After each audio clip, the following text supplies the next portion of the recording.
Ya, puji Tuhan, shalom. Shalom. Ya, mari Bapak Ibu Saudara, saya percaya kita semua yang hadir pagi hari ini adalah orang-orang yang haus dan rindu akan Allah. Amin. Amin. Kita akan buka Alkitab, Yeremia pasal pertama ayat yang kelima. Firman Tuhan berkata begini.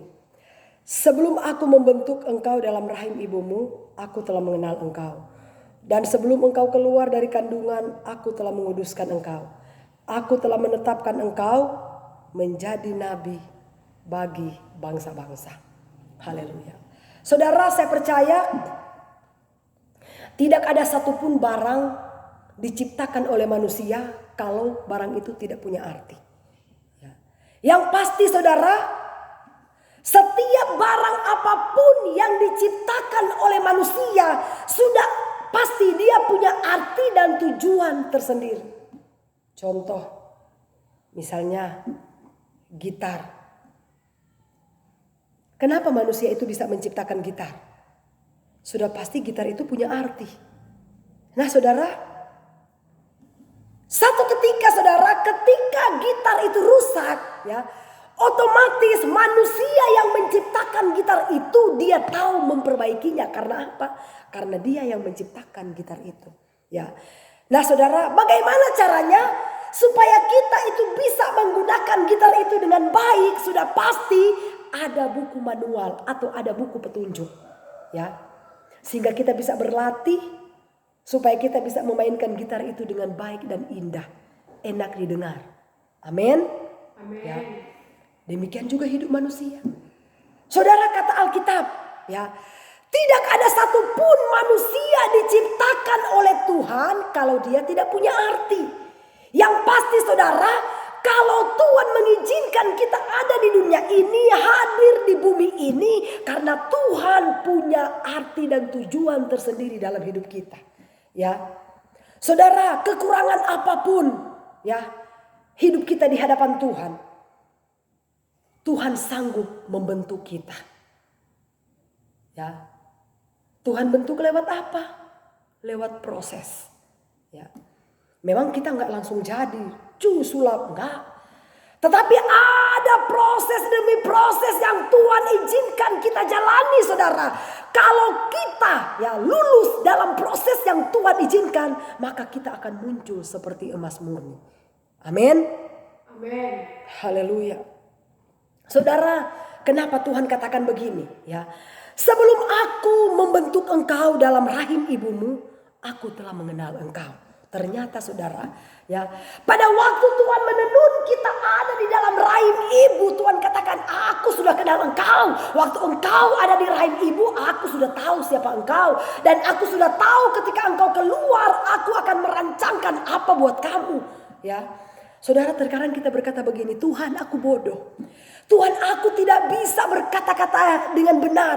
Aku tidak bisa melayani Tuhan. Tetapi Tuhan katakan saudara, kalau kita mau sungguh-sungguh di hadapan Allah, bahkan Tuhan berfirman 1 Korintus pasal 1 ayat yang ke-26-27, ya, dia katakan begini saudara, apa yang bodoh bagi dunia aku akan pakai mempermalukan orang cerdas, orang pintar, saudara. Luar biasa. Jangan pernah kita merasa rendah diri, saudara. Amin. Amin. Asal kita mau berjuang. Ya, tidak ada perkara yang mustahil. Yeremia berkata, Tuhan, pada waktu Tuhan utus dia, ya, supaya dia pergi bernubuat. Tapi apa kata Yeremia? Tuhan, aku ini nggak pandai berbicara, aku ini nggak fasih lidah. Pakai saja orang lain. Tuhan bilang, Yeremia, bukankah aku yang ciptakan kamu punya lidah? Kemanapun engkau aku utus, pergi. Ya, kalau Tuhan sudah merubah sesuatu, tidak ada perkara yang mustahil. Bahkan orang yang bodoh sekalipun, saudara, orang idiot, orang Down syndrome, orang yang tidak ada arti apa-apa bagi dunia, itu Tuhan bisa pakai. Buktinya banyak, saudara. Hamba-hamba Tuhan yang dipakai Tuhan luar biasa. Salah satunya Philip Mantova. Luar biasa Tuhan pakai. Kesaksiannya dia dari orang yang idiot. Tapi Tuhan bisa pakai dia begitu luar biasa. Tidak ada perkara yang mustahil kalau kita mau mencari Tuhan. Tuhannya Pak Pendeta Philip dengan Tuhannya kita adalah Tuhan yang sama. Kalau kita benar-benar mau sungguh-sungguh mencari Tuhan, tidak ada perkara yang mustahil bagi Tuhan. Amin.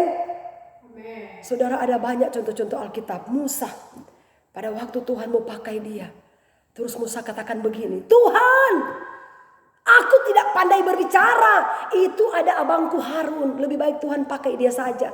Tuhan bilang, Musa, yang aku pilih itu engkau. Ya, apakah engkau tidak tahu bahwa aku sanggup merubah lidahmu dari tidak fasih menjadi fasih, dari tidak tahu menjadi tahu. Asal niat hati kita mau berjuang di hadapan Allah. Amin. Saudara, dulu saya tidak tahu berkhotbah. Dulu saya orang yang tidak tahu apa-apa. Jangankan disuruh berkhotbah, suruh berdoa aja saya sudah gemetar. Tapi proses demi proses Tuhan izinkan terjadi dalam hidup saya. Ya, sampai hari ini saudara, saya jadi seperti ini semua karena anugerah Tuhan. Amin. Ya. Semua karena anugerah Tuhan. Haleluya. Makanya firman Tuhan berkata, ya, aku telah memilih engkau bukan karena engkau banyak melakukan kebaikan, tapi aku memilih engkau karena kasih karunia. Makanya aku mendapatkan kasih karunia Tuhan. Haleluya. Ada banyak proses yang Tuhan izinkan terjadi dalam hidup saya, saudara.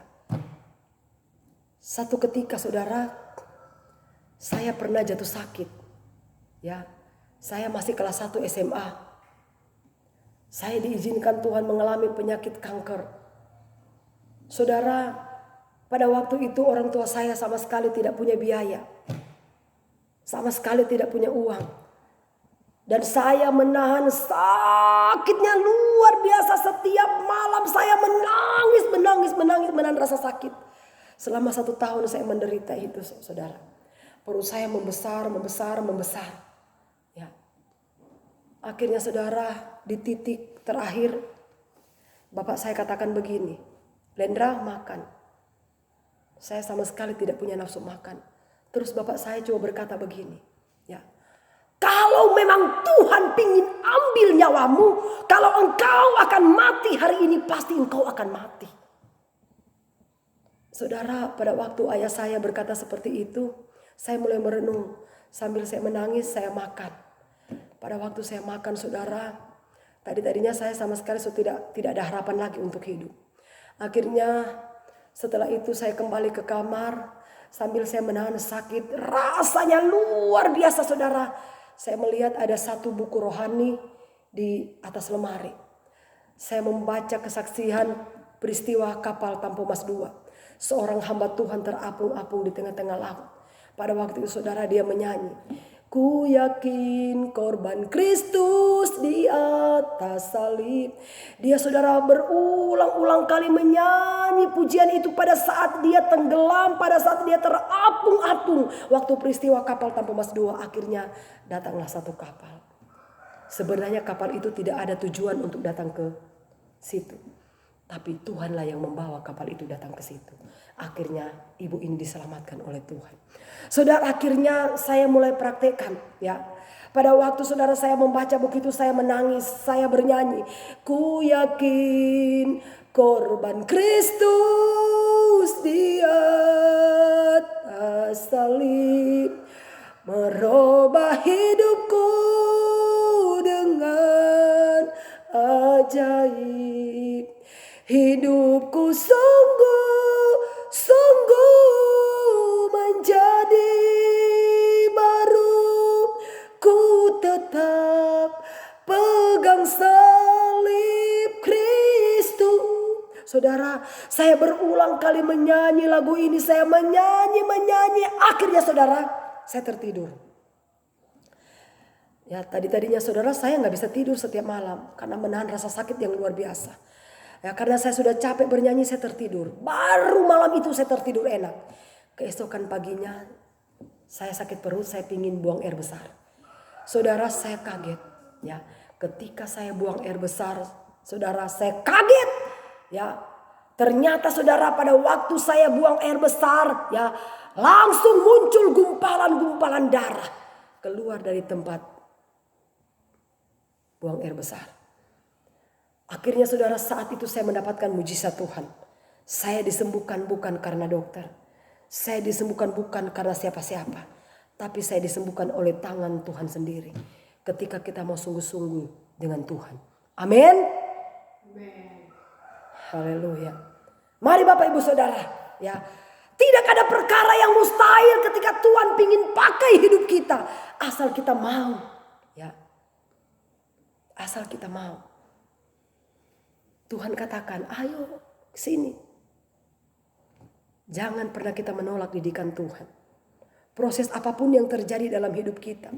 Tidak ada satupun terjadi kalau Tuhan tidak pernah mengizinkan itu terjadi. Jadi apapun yang terjadi dalam hidup kita, semua diizinkan oleh Tuhan. Supaya membentuk karakter kita, membentuk hidup kita, supaya kita murni di hadapan Allah. Amin.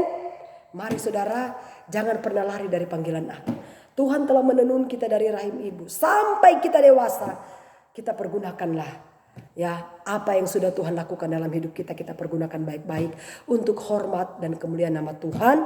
Kita boleh memenangkan jiwa buat Tuhan Yesus. Amin. Tuhan Yesus memberkati kita semua. Shalom, shalom, haleluya.